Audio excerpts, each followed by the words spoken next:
So, someone, someone, we got a snap for the audio. Okay. Um, we never had neon signs back in the day, so that's the Happy Hunter. If your car is balanced with Hunter equipment, you're happy. So they named the mascot Happy Hunter. Happy Hunter makes happy balanced tires. So back in the day, we just had those signs. Somebody within the last 2 years took it upon themselves to put neon on it and then put it on eBay. I feel sorry for whoever was bidding against us because it didn't matter, but they were going to lose. Right, so I don't know how much we paid, but we got it. And it's there. And, so there you go. You can still find maybe the Happy Hunter stuff, but most of the signs now are like signs from Route 66, right, where they're all decrepit and degraded and they're all rusted out and all that stuff. That sign itself's in pretty good shape. So I don't know if it came from like a school or it was just hung up in a shop and something like that in like Arizona where there's like, no humidity or something like that. Yeah, the sign itself's in really good shape, right? Almost, but I don't. I mean, I guess you could recreate the sign, but the amount of money and effort it would take you to recreate the sign probably worth more than the sign itself. So anyway, balancers.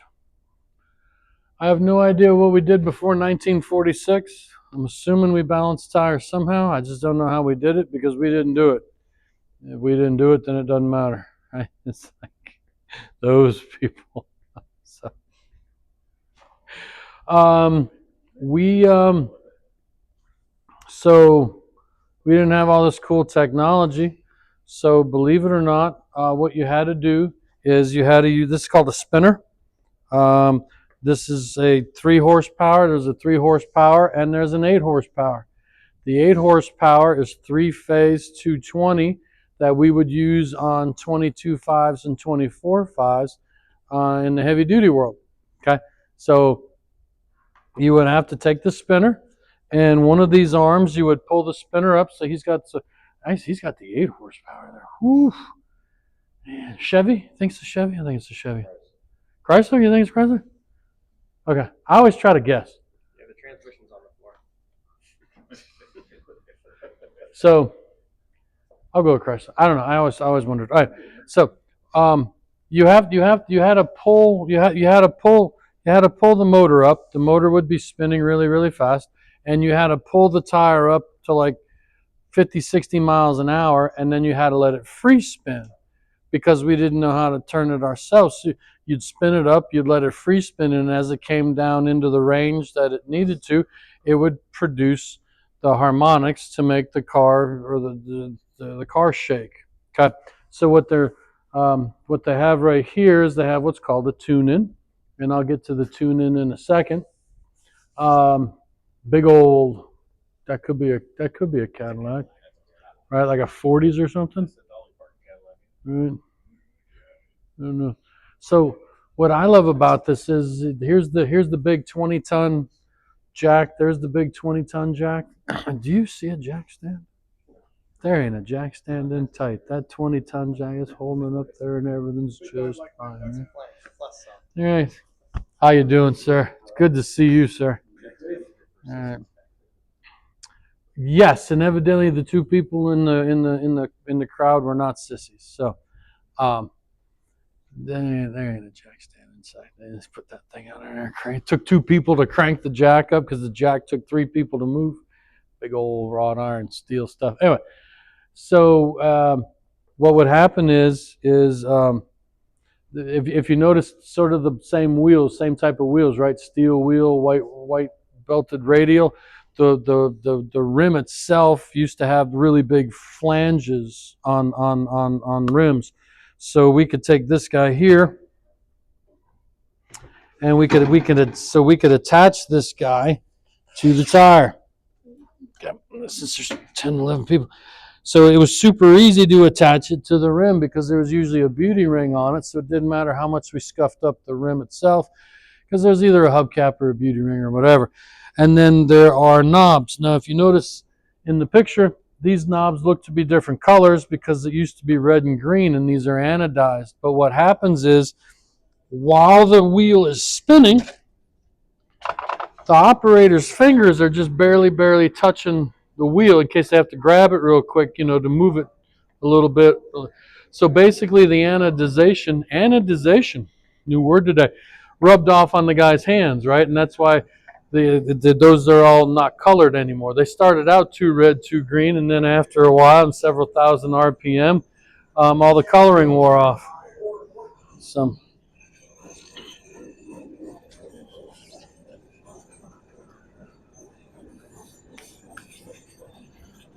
because your hands don't go down in there. All right, so what happens is basically you have 2 weights. Okay, and depending on, like if I move the red ones, the inside red one moves it closer to each other, the outside red one moves it further apart, and then green moves the whole entire weight. So it depends, do I have the weight where it needs to be, or does the weight need to move all the way around? Now that I'm getting the weight more opposite of where the vibration is, do I need more weight? Do I need more weight or less weight, right? Because I'm basically counterbalancing. And if I bring the 2 weights together, I'm adding them together. So that's how this all worked. In the very top here, there is a lot of, it's a little hard to see. There's just a lot of gears, and the gears would turn. Let me get this one back up here. The gears would move like a needle, and then the needle would tell you where to put the weight and how much weight you needed to put wherever it needed to be put. So we're putting weight and we're putting them out. Okay, what is behind here, for those of you who are, so this and this are sort of close to the same. That's more of a traveling case, and then this one here is just, what's inside here are the different tools and then the different ways to attach it to the rim. I don't know who moved that so far back. This used to open up, but it's against the wall. That's a weird design. No, it's just put an angled shelf in there so everything rolls into the bottom. Yeah, well, I think it's because, we could probably move it a little bit. There you go. A little more. Okay. So yes. So this is one type of an adapter. This is another type of an adapter. If you notice this one here is actually rubber. So this would actually go inside the rim, and then there you could use the turnbuckle here to make it bigger, and then it would grab the whole entire side of the rim. This one, honestly, I hesitate to say it, but it almost looks like it's made for wood because it's rubber. It would grab the wood real. But I mean, how many wooden wheels did you have in the 40s, right? You'd be surprised. I don't know. It depends on maybe on the offset, whatever offset you're dealing with. Someone said really dangerous. Yes. So if you notice this guy, he looks like he's crouching only to reach the handle. That's because he's doing that for 2 reasons. This guy here is a little braver, but if you notice, he's still this side. When this thing here decided to fly off, it would fly off in that direction. So if you were here, well, you were dead. So people stayed sort of on this side of it, so in case it did let go, it would just shoot down the side of the car and not hurt the operator. Okay, so it was good times back then, right? Yeah, people lived large back then. Okay, these obviously we didn't sell. Well, we sold it all the way to 76. The truck spinner, believe it or not, we sold the truck spinner till like 2008 or 2010. Heavy duty trucks were still using those. I had to go in. I had a weird one. I don't know if it was a car hit the telephone pole or something happened, and the electricians had to come out and rewire the telephone poles. Well, they took the 3 phases and went like this. So the guy calls me up because he didn't have power one day. The guy calls me up and he goes, "My spinner's spinning backwards." And at the time, because he didn't tell me there was an accident where they had to rewire the power going to the building. But, I get out there and I'm like, well, that's so weird. It's spinning backwards. So at least I knew the trick. You just switch 2 legs of power. So I switched because the plug was just a plug. It wasn't a molded plug. It was like, you could take it apart. So I just switched 2 legs and I put it back in. I turn it on. And I'm like, that's really weird. I said, your phases it's almost like someone wired it different. And then the guy goes, oh yeah, my power was out, and they had to rewire the power at the pole, and I'm like, now you tell me, right? 30 minutes trying to figure out why the stupid thing spun right yesterday and backwards today. But yeah, it's just fun. So on top of this, or in addition to that, we used to have something called a strobe. So when we moved away from the tune-in, we went to the strobe, and the strobe was literally, for those of you old enough to have a strobe light when you were setting your engine timing, there was this fixture, and it had like a tuning fork, and you would put the tuning fork against the frame, and then the frame would wiggle jiggle, and it would move the tuning fork, and the tuning fork would fire the strobe, and then the strobe would fire on the rim.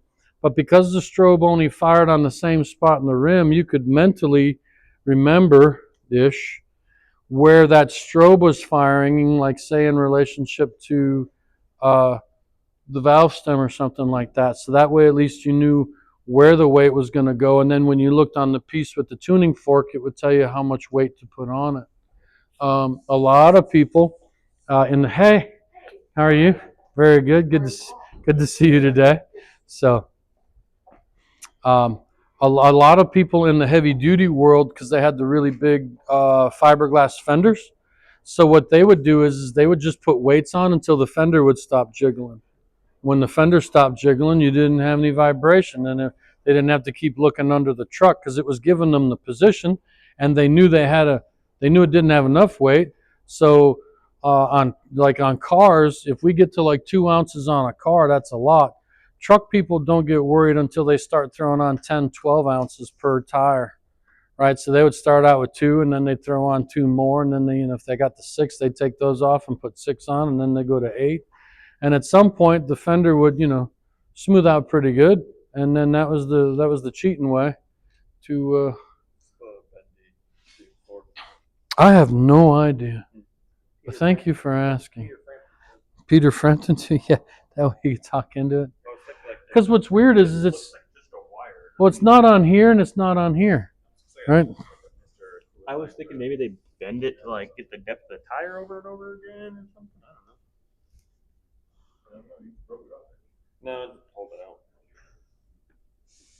Like maybe do they let that touch against the tires? Whatever this is, it's grooved, and you can peel it off in a groove. So I would have to find someone older than myself, which is getting sparse. There's definitely a hole to put it there, though. I think it's interesting because it's not in either of the pictures. Does it rub off on your hand where you can mark the tire? No, it doesn't seem like it. So, yeah. So again, we had, you could have lug nuts, you could have tools in here, and then on this one here, it has a bigger. They called it a toolbox. So it was integrated. They's integrated, Pappy. What a great movie. It was an integrated toolbox. Mr. Kevin. By the way, gentlemen, rock star behind you. So, Mr. Kevin, he's still, well, now you do service in Europe, right? You were over Europe, now you're doing service in Europe. So he's basically me in all of Europe, right? But he's way better than I am. So. And of course, because they're right next to each other. Exactly. So because, why wouldn't I split my territory between the two? One question. Would this, if this used to balance wheels, Well, statically at least, right? Because all we were doing was just looking at static. then it would have a lot of the weight, or some of the weight of the suspension of the vehicle. Correct. Right. And we used to have a place in Marietta, Georgia called, forget the name, but they would do high-speed on-car balancing. That was their shtick, right? And so what they did is not only did it balance the wheel, it balanced the drum or the rotor, it balanced the A-frame. If there was a four-wheel drive, it would balance everything in that corner, which was great. You had a lot more weight, but what happens when you rotated the tires? You had to rebalance the tires because you were balancing that whole corner or quarter of the car, right? But the high performance balancer people, they swore by it, right? Because then it did the whole, it did all the unsprung weight too, and they loved it. Could this be a kind of, because of all that weight, it sounds like it is a form of road force by applying that amount of pressure on the wheel? No, But it's because we would spin it up, and then you had to move that away, because we had to let it freewheel, Oh, right? Because Yeah, it the motor is because spinning, if the that's yeah why. because if the motor was touching the tire, we didn't know how much it was actually vibrating, so we would have to pull this. So we'd get it up to about 60, 65 miles an hour, and then we pull this thing away, and then as it came down 65, 60, 55, 50, then it would because you only had a limited mile per hour, right? Once it got below 40, you'd have to pull this. That's why this thing was on this guy here, right? You could are you gonna do it or not? Oh, it's not gonna go. Is this one gonna go? Oh, everything's okay. So you'd pull this up, and it would touch the wheel, and you get it up, and then you let it off, and then the wheel would freewheel all the way back down. And you only had 10 miles an hour or so, right? So you start to get it, and then it was too slow, so you have to speed it up, and then you let it do it again. So we were only doing we had to do the wheel just had to be turning by itself. And then we went to this guy in the I forgot about the Rapid.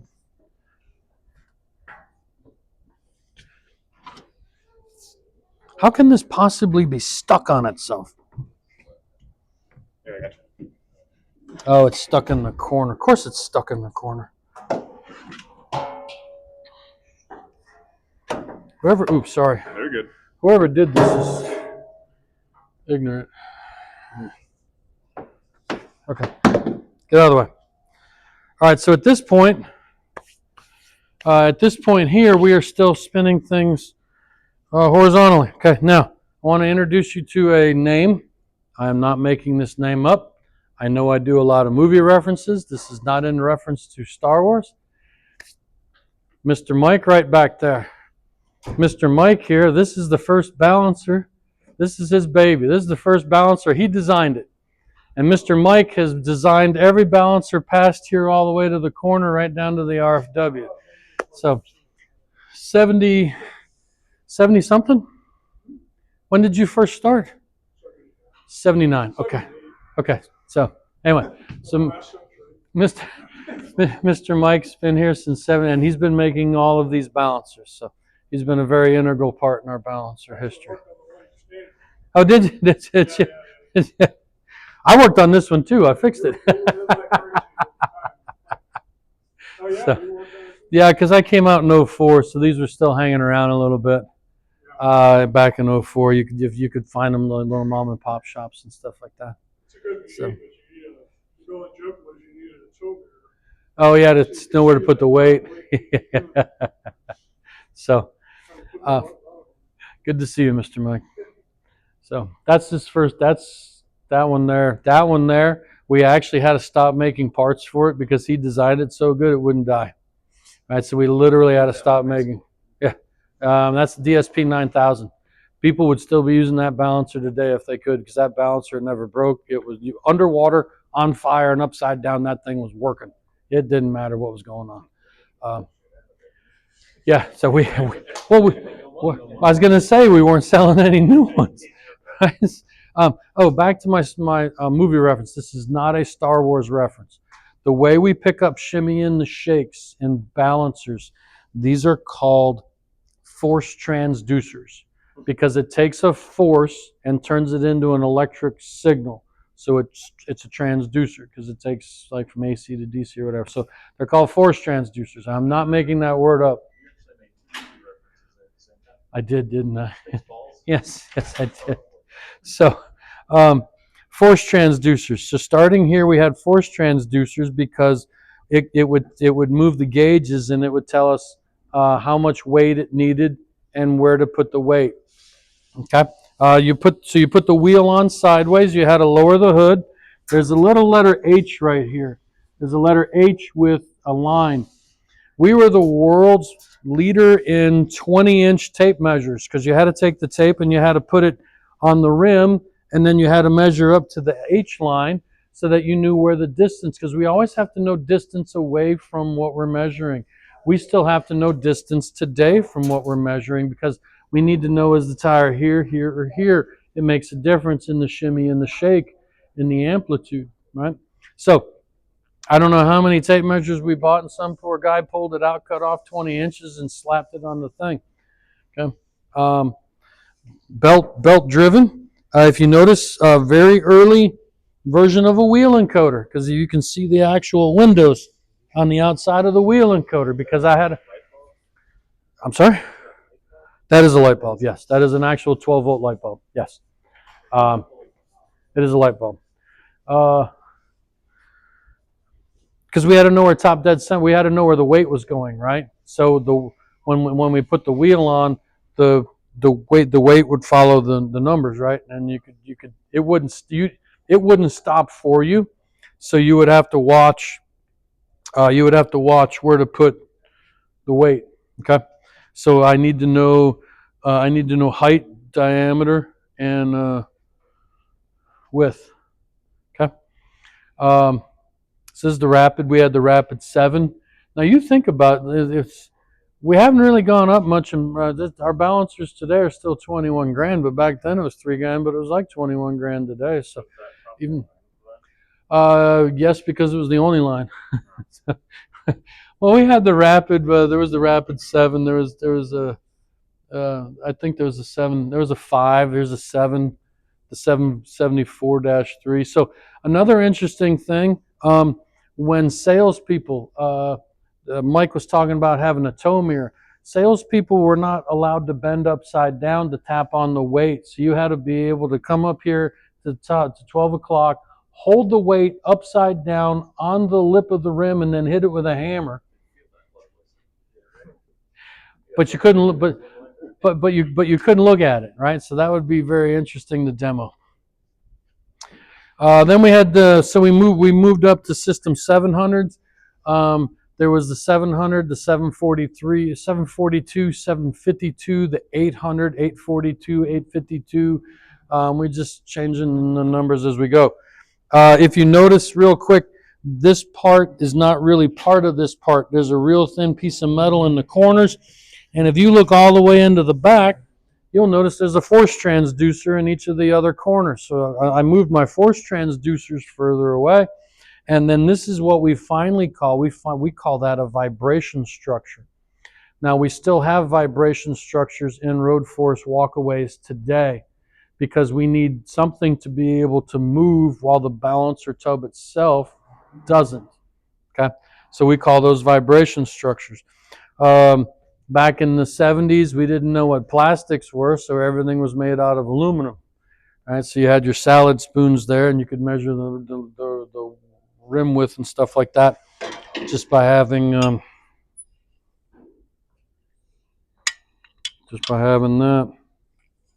Does this do it? It does do it. So no one knows this, but you can measure. So here you're measuring the rim one way.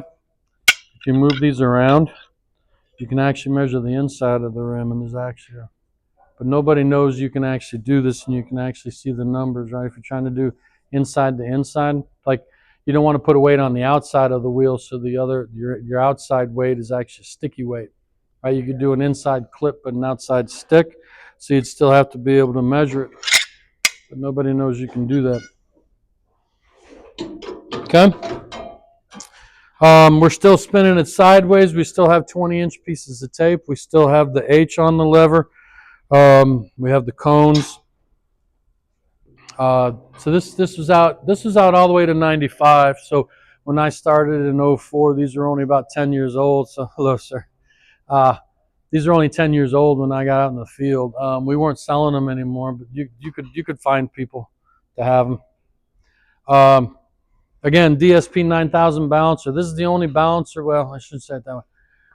I can't. This is the only balancer we ever made that was 3-phase. We wanted to sell this balancer to Firestones, and Firestone, for whatever reason, said that we would buy it as long as you made 3-phase balancers. And we were like, we just invented this 3-phase balancer. It's fantastic. You'll love it. So hey, so single phase 220 or three phase 220, which is really funny because when you had to replace one of these with a new one, it was up because Firestone, so it's a national account. You had to swap out the receptacle. So you put in a single phase receptacle which only has 3 wires. You came from a 3-phase receptacle which has 4 wires. And you took the red hot leg and you just put a wire nut on it because they didn't give you a breaker. That's how like, what do you call that? Against code is that, right? Illegal, right? How illegal is that? We'll just take a phase of power, we'll cap it off, fine. 2 of them will throw the breaker, you'll be all right. Because then Firestone, we're not making 3-phase balance because, it's a lot. You have to have 2 different balances to do the same thing. It's just different phases. Okay. This hood here sat straight down on it, and it was very tight. There's about 400 pounds of weight in here, and you had to use your fingernails to try to get the hood up, and the hood would come about halfway, and then you'd lose your grip, and then it would fall back down, and then it would wedge itself all the way back down upon it. Good times. Oh, they're all used. There wasn't a single brand new wheel weight on the whole thing. It was it looked like Mount Rushmore. That thing was just all mounted up. This one doesn't have an outer arm. I don't see any with an outer arm. So everyone always wants to do this. I don't understand the reasoning why people want to do that. I think they just hate themselves or narcissistic or whatever, because that is... Yeah, I don't know. So yeah, it looks cooler. Okay, so here's, so if I'm standing here, this hood is hitting me here, right? Okay. So this is I'll give you this one for free. They're short. Okay, so what I want you to notice from this day forward, notice the people in the pictures compared to the equipment. I guarantee you all of them are, we're going to go with under tall, right? Because it makes the equipment look bigger. Okay? Here, all right, watch. Here. Freaking there. Right? I mean, he's not here, okay? And he's not crouching. All right, so from this day, every time you look at a thing right now, every time you look at a picture right now, the first thing you're going to notice is that dude is very, very short in stature. Do you know why? It makes the equipment look bigger. It makes the equipment look more prominent. Right? And bigger equipment must be good equipment if it's that big, right? Yeah. That guy's 5'2" on a good day after he got out of the shower from growing. Are you kidding me? So some of you guys, it doesn't work out. Hunter model, right? Yeah. All right.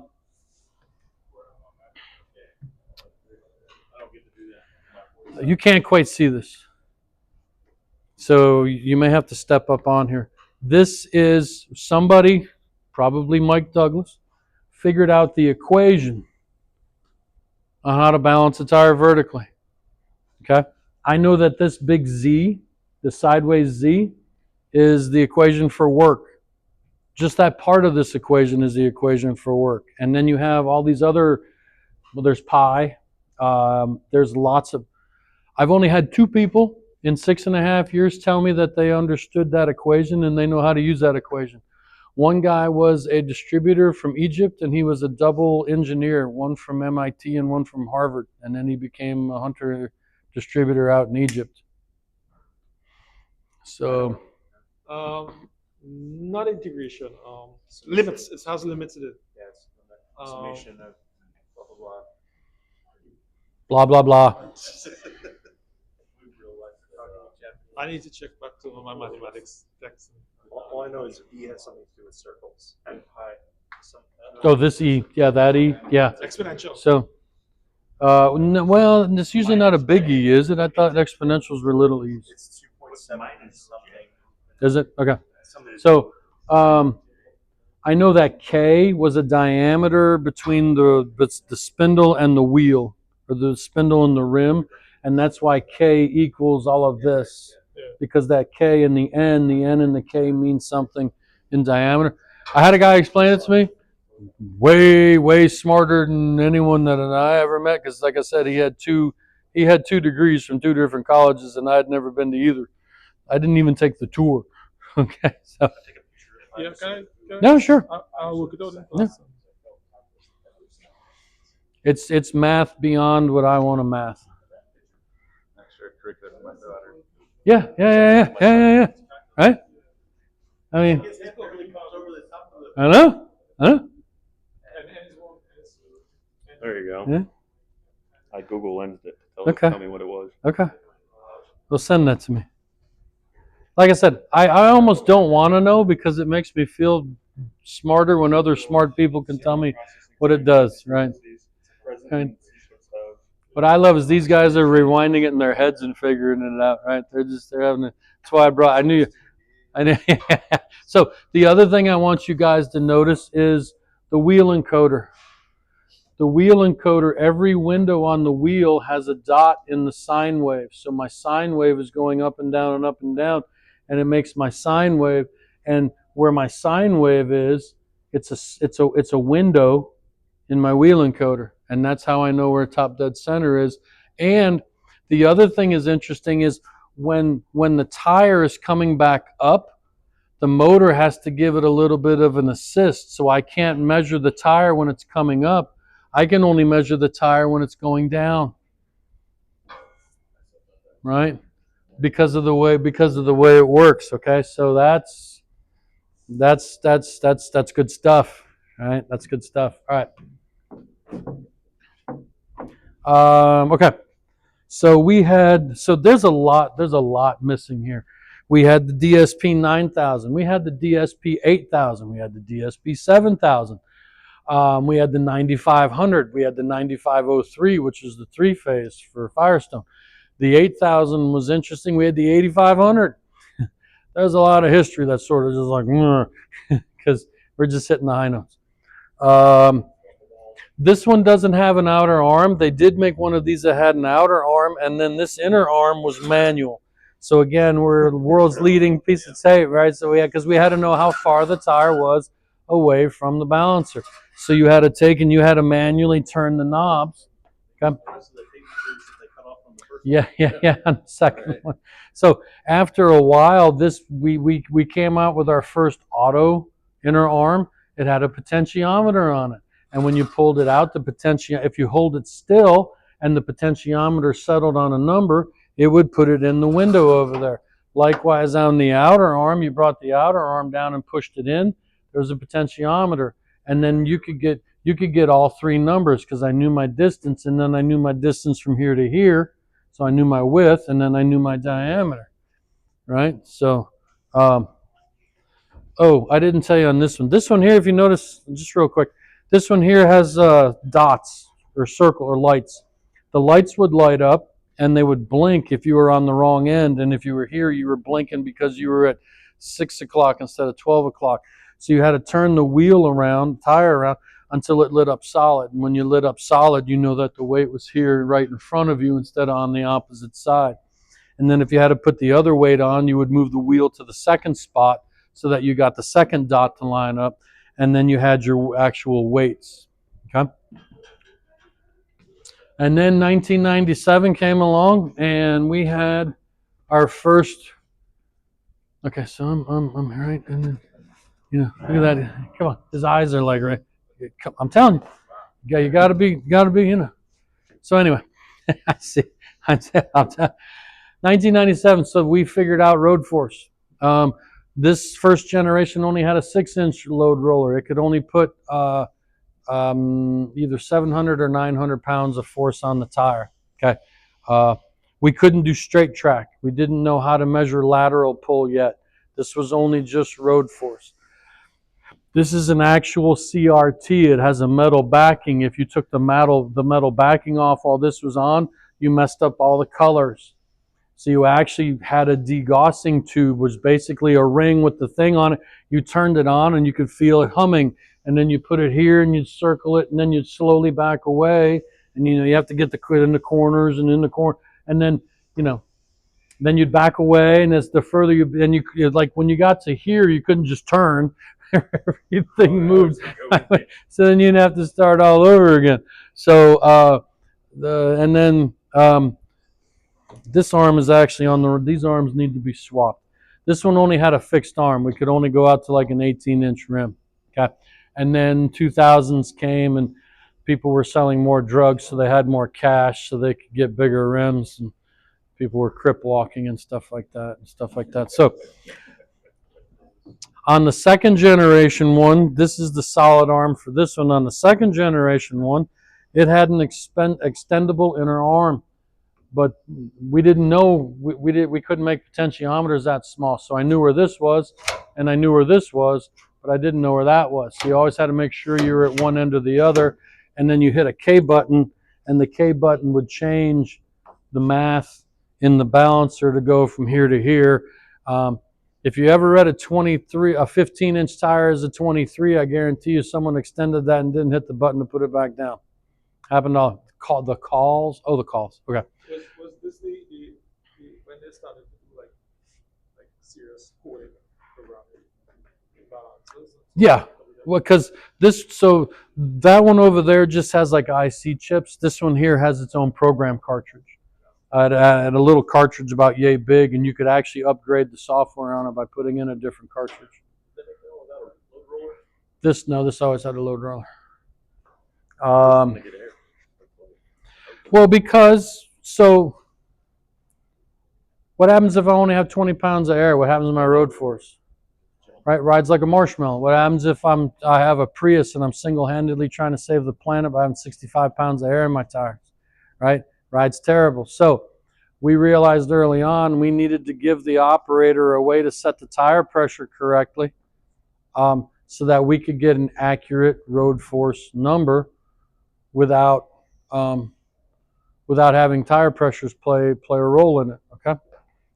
First gen 9700 generation 1. First gen 9700 lovingly referred to as a 9702. Second gen 9700 road force balancer, we went to an actual monitor.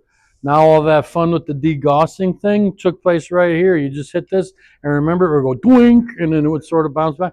So that was actually degaussing it and actually sending everything back to where it went. Outer arms, because I needed to take an outer arm measurement, but I also needed to measure runout, right? So with the inner arm and the outer arm being discs, I could take a runout laterally and radially, and then I could figure out where the spot in my rim was that I would move the tough spot of the tire, right? So I'd mark the rim, I'd mark the tire, take all the air out of it, break the beads, move the tire over, reinflate it. Okay. 9.5-inch load rollers. We still use a 9.5-inch load roller today. Can put up to 1,300 pounds on the tire. If you want to know something, every single one of them has a heavy spot. None of them are actually like balanced on a balancer, right? So isn't that weird that it's not balanced on a balancer? Because if I move it, it'll move back. Right? That's kind of, I don't understand, right? So we're not actually balancing anything with it. We're inducing the road. Okay, so because everyone else tries to do road force, they'll do it with either sonar or lasers, Mr. Steve. We do it by actually, that's why we have to put up to 1,300 pounds. Like if you got a 35 series tire or something, or a trailer tire, you got to put a lot of pressure on it. Okay, that's why we can't do that on a heavy duty machine. Heavy duty machine has like 14 plies in the sidewall. It has 105 pounds of air in it. By the time we put enough pressure on it from the load roller, we'd break the machine apart. That's why on a heavy duty machine, we measure something called lightly loaded runout, and we measure it in thousandths of an inch. On a car passenger tire, we measure road force, which is measured in pounds. So what are we up to over there? Oh yeah. This is the only time you care about. Yes, you do. So I love that. I love that actually. We Yeah. didn't want to pay the licensing fee, so we couldn't market it. Oh, right, because I get it. So, um, so Mr. Steve, he is so deadly smart in Linux, which we run Linux in all of these machines here. So he actually writes somewhere around half the program or a third of the program in Linux to make them new machines work. So when I have a problem with balancers or on-car brake lights, because on-car brake lights use Android, so he's also like, what's the word I'm looking for? Fluent in Android. So if I have a problem with Android, anything Android or Linux, I go to Mr. Steve, and thankfully he likes me. So if you noticed on the outside, there was a printer, right? Because for warranty work, we had to prove that it was too much road force. That is a Brown Oki Data Dot Matrix 194T turbo printer. Yeah, right. Me too. So you guys don't have 194 turbos. You have the 340s. If you go into today, if you go into any accounting office in a dealership, they will still have a 340 Oki Data Dot Matrix printer. And burp, burp, burp, burp. Little perforated edges. All right. So what we did is we got real hinky. We figured out that this little guy right here stores the paper, and this little guy right here stores the printer. Because on a tracked paper, you don't have to feed it from the back. You can feed it from the middle on the bottom. So the paper used to come up from the middle on the bottom, come around, get burr, burr, burr, burr, and then shot out the top. So Oki Data, yeah, good times. So yeah, what happened is, if you notice, we got rid of the 3. So I could spin it this way to move whatever I needed to move. And then when I pushed it straight in, I went from the top knob to the middle knob to the bottom knob to the top knob to the middle knob to the bottom knob. Yeah. At this point in time, right around here, there was a certain demographic of people that didn't want to see, who are we? A Caucasian hand. So we had to start putting gloves on our hands because they didn't like a Caucasian hand. Believe it or not, it was the Chinese. So so from now on, whenever you see anything, there's always a glove on it, because we don't want to put different melanin in the hands, right? So it's just, now we just wear gloves. Crazy though, isn't it? Right? All right. But that's how you would push in, it was like an indent, and you could go to the three things. Okay. 9.5-inch load roller, again, it measures, so 1/1000th of an inch in lightly loaded run out and 1 pound of road force. This is not written down anywhere. You will never hear this, but it's equal. So, but that is nowhere written anywhere. So just, okay. So it's they say it's equivalent to. Okay. So if you have like 20 pounds of road force, it's like 20,000. Right. So, I didn't say anything. And you can't, well, you can prove it, but I'll deny it. So I'll say I was coerced. I was coerced with brown gravy. I had too much brown gravy. This guy here finally went to flat screens about, I don't know, 5 years too late, right? Because tried to buy 17-inch CRTs in 2007, right? That was a hard, and they were square. They were 4x3s. They weren't, yeah. And so this is still square. Try to find a square 17-inch LCD, right? Because this is the 3x4, 4x3, not the 16x9. They got hard to find after a while, but we learned if you got a 16x9, it did work. You had a header and a footer, but it was still wide, and it worked out enough. You got an 18.5 16x9 for like $89 at Micro Center. Good times. And it helped clear this, because then you could get to the controls, because right now you have to use like a toothpick or something to get to the on-off button. But the 18.5x9 has shrunk it a little. Okay. The reason we have K keys, we have K keys, we have K keys, we have K keys. We don't have K keys. Around this time here in '97, we decided that the aligner has K keys, So the people using the aligner are used to hitting K1, K2, K3, K4. So we're going to integrate it into the balancer so that the people doing the alignment felt right at home using the balancer. It was easier to train the people. So then we went to K keys, okay? The other thing on this one here is as long as you see these two rectangle knockouts, that is for the lateral force calibration tool. We figured out that since the roller is spinning, are we good? We good down there? Okay. So since the roller is rolling straight, what we could do is we could measure the deflection of the spindle. Is the spindle pushing this way or is the spindle pulling that way?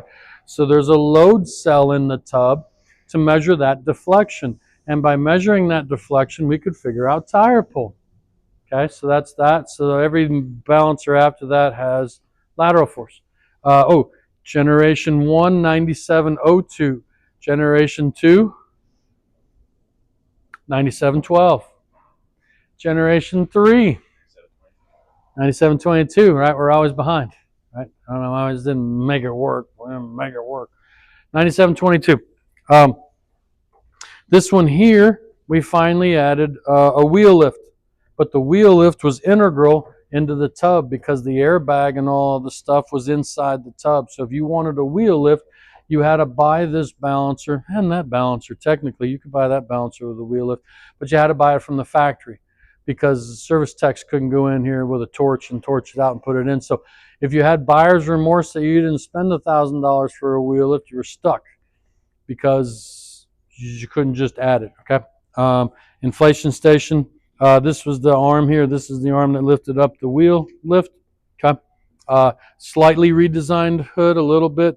Still had an outer arm. Road Force Touch. Generation 4. Road Force Touch 9700.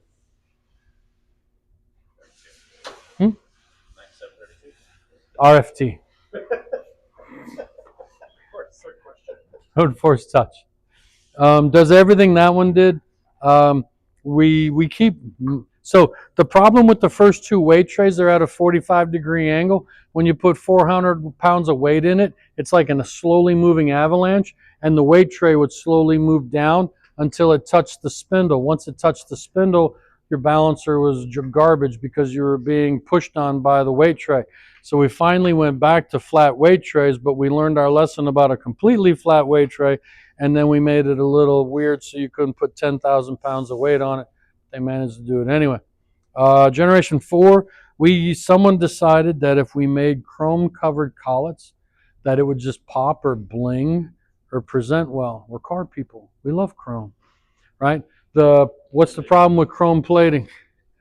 It peels. Where do you think so it peels off and it gets stuck between the spindle and the collet because there's only 1/1000th of an inch difference between the spindle and the collet, which means the collet gets stuck in there and it don't come out. Or when it does, it comes out really violently. So that was really bad.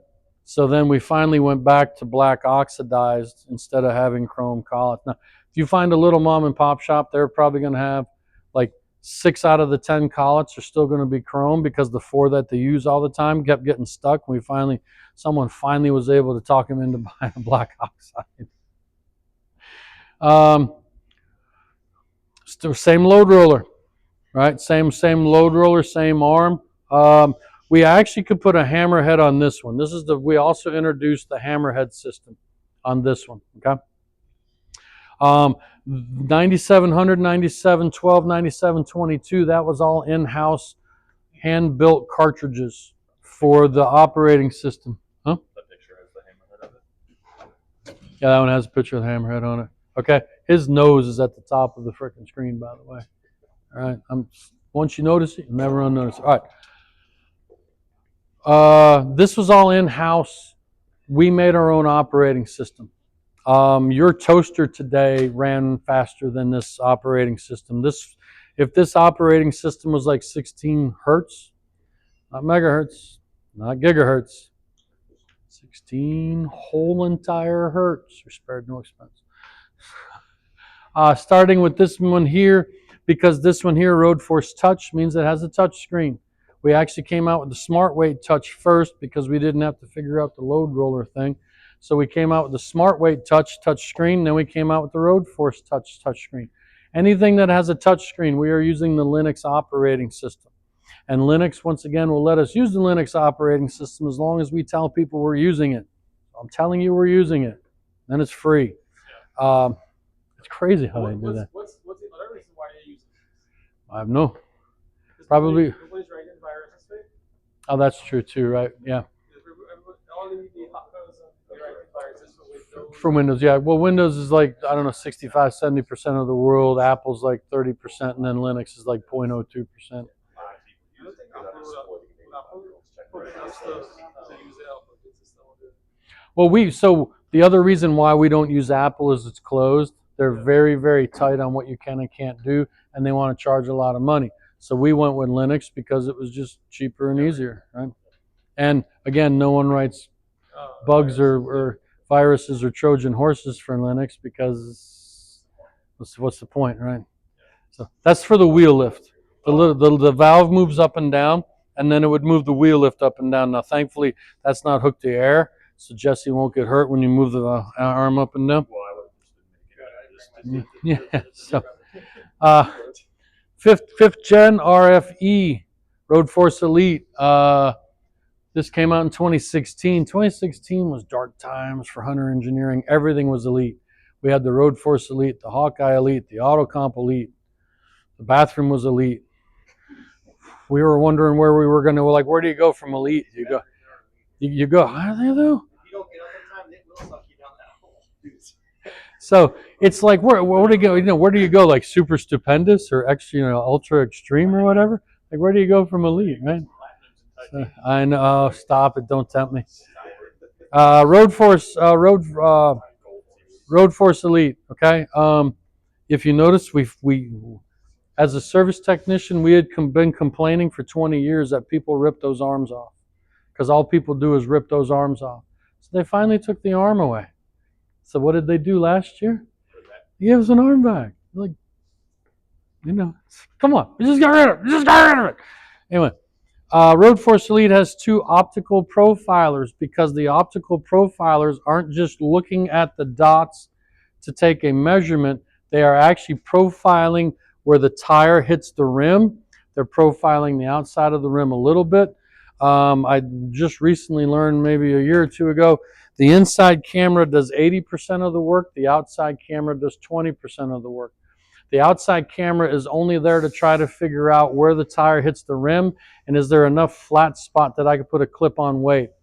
The inside tire has to figure out weight placement. It has to do the whole entire barrel of the rim. And the inside camera has to figure out spokes.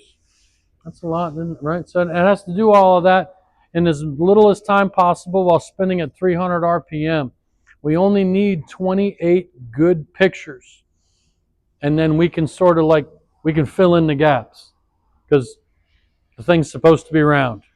And if I know where one spoke is, thanks to these 2 guys, I can do a little math and I can figure out how many more spokes are in a 360-degree circle because everything is even at that point, right? You're not going to make an odd-shaped wheel with odd-shaped spokes.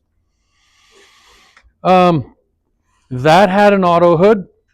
So first iteration of auto hood, the hood would just open up. Believe it or not, to this day, when I train on a new balancer, I do what I'm just doing to you guys. Hey, this hood opens automatically. You'd be surprised how many people don't notice that I am not opening the hood and that the hood is opening all by itself. So we celebrate that. It's an auto hood. I'm assuming at some point this one's going to, I don't know, we have to get rid of a balancer because the Road Force walkaway's got to go up here. I don't know what balancer we're going to get rid of.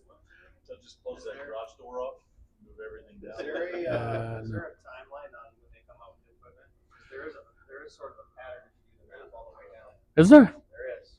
It's a cut in half, so you have 30 years, and then 15, and then like 6, 7, and then 5, and then 4, 5, all the way down when the new equipment comes out.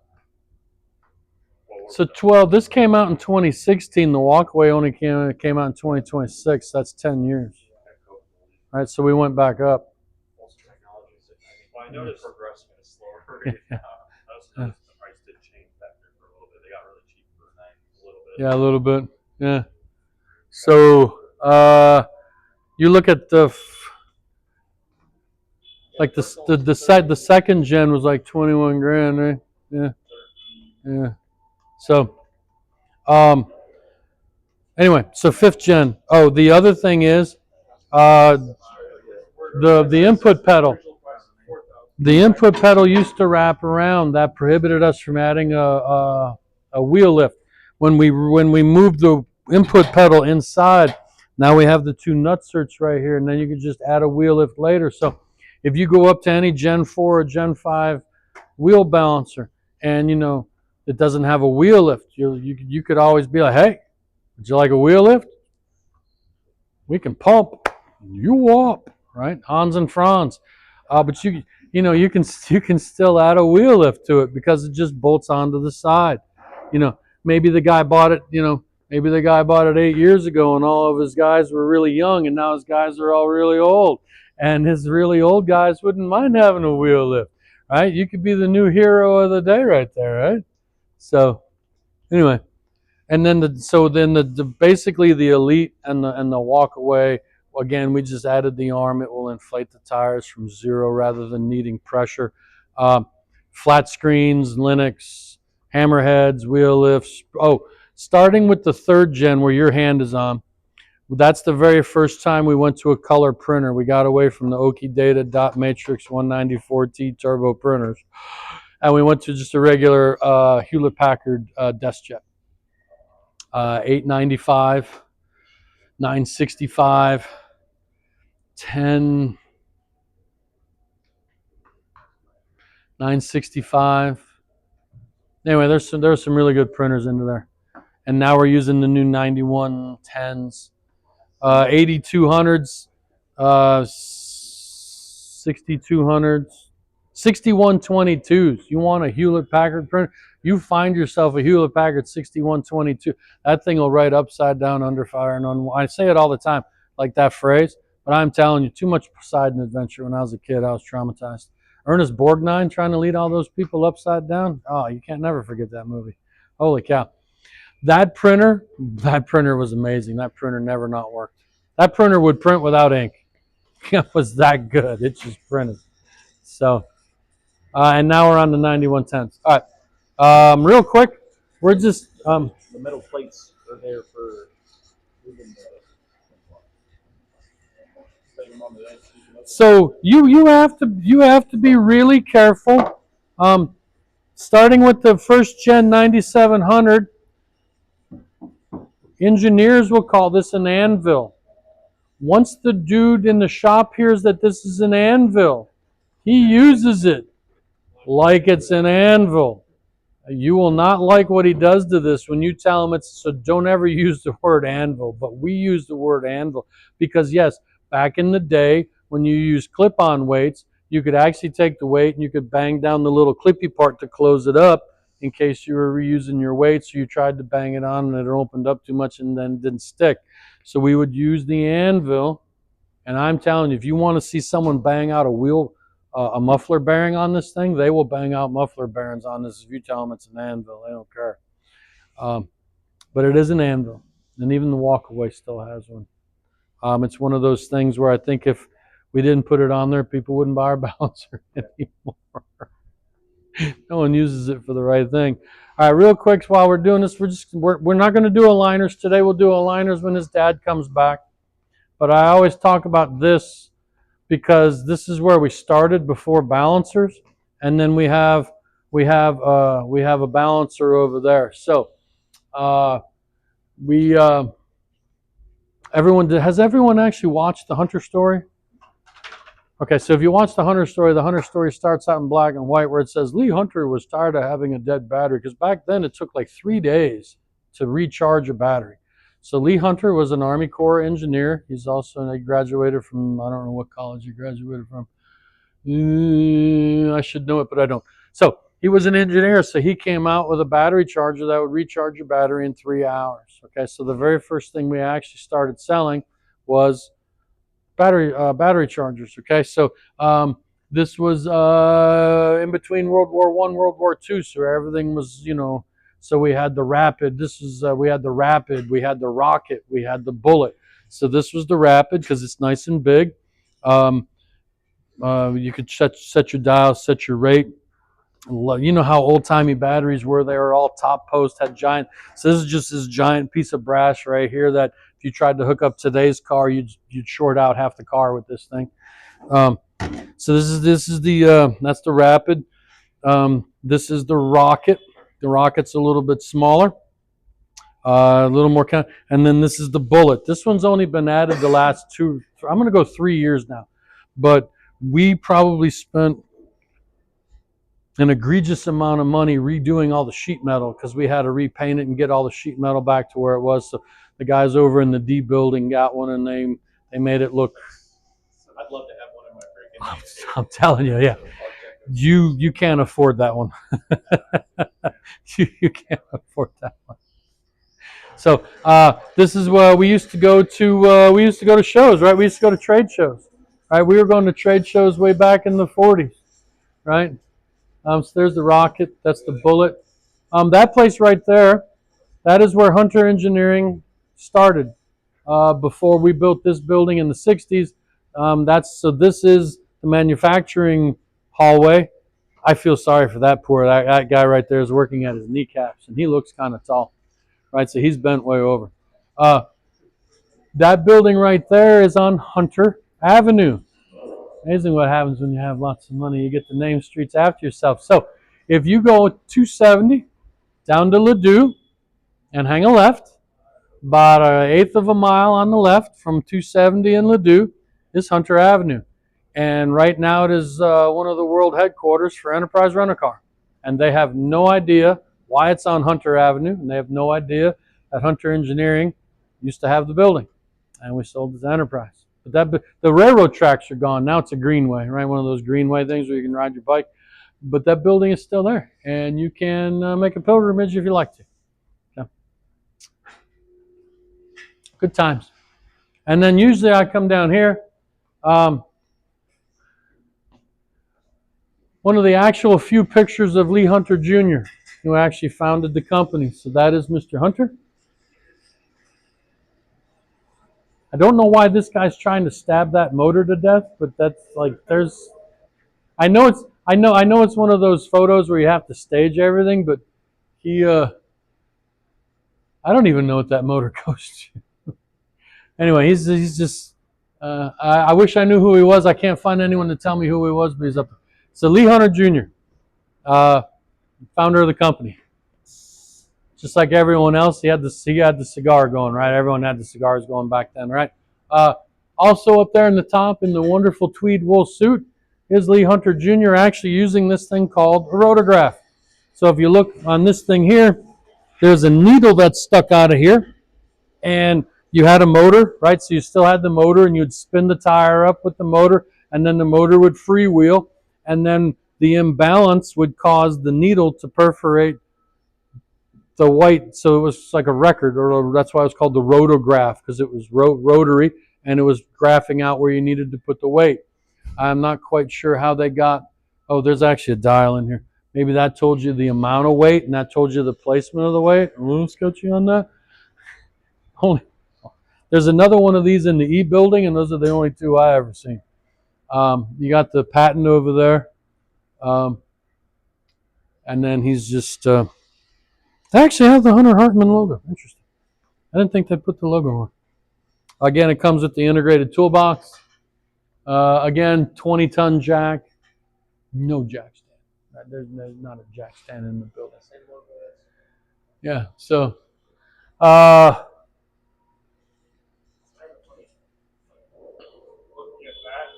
at that picture, he was not a very big guy either. He was not. Well, that seat's also longer. I'm sorry? That seat's also longer than this. Yeah, it is. It's extended, isn't it? So, and then you guys are in truck tires or ag tires. You guys still true your tires because we didn't understand road force. We knew the tire was hopping, but we didn't know why the tire was hopping. So we had this interesting thing here that I was told that only Lee Hunter Jr. himself can operate, but it's basically would shave the tire. So you'd have 8 30-seconds of tread over here and 2 30-seconds of tread over here because we were trying to make it round, right? And that's a little bit of a over exaggeration, but tires back then, they were all bias ply and they didn't really come out round. So it just shaved off a little bit of the tire to try to make it round, try to make it work a little better. This is the inner workings of it. Pretty sure this goes down, that goes up. Yeah. And I love this guy. He's got 2 spinning pulleys right by his, he's got a belt. He's got, just some hand, safe, we're just doing it right. And then at some point, it even has the drum on it, right? They left the drum on that thing. Either that or that's how they stopped it from spinning. Again, details are a little, I got to put a couple of things together. So, yeah. So, that is probably that. I'd almost venture to guess. So, right. So there's the Trudestat up there, sensitized wheel balancer. That's a different one. Is it a different one? That says 21 alpha. This is V12. Okay. All right. Yeah. Obviously, same thing but different. And then lastly, we have a rotary engine built and designed by Mr. Hunter before Wankel trademarked it. So this is not a Wankel rotary engine. This is a Hunter rotary engine. It is a 2-rotor. It's the same one. It's just upside down.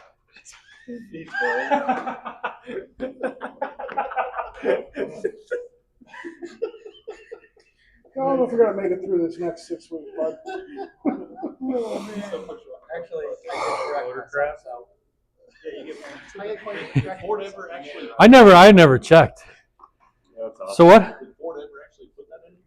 No, it does have a Ford automatic transmission though behind it. Yes. Well, because he used available parts, right? This is the old R12 or whatever they used back in the day, right? Power steering. There is a dipstick fluid here. There is a dipstick fluid here. There has got to be some type of fluid transfer because the motor center line is here and the engine transmission center line is here. So there has to be some type of adapter. There's lots of adapters, right? So I know it's just he went down to the Home Depot the other day and put some galvanized pipe. It's probably a single barrel carburetor downdraft, right?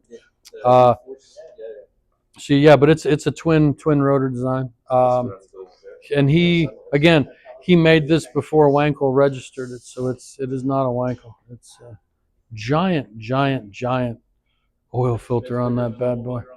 I know. Right? So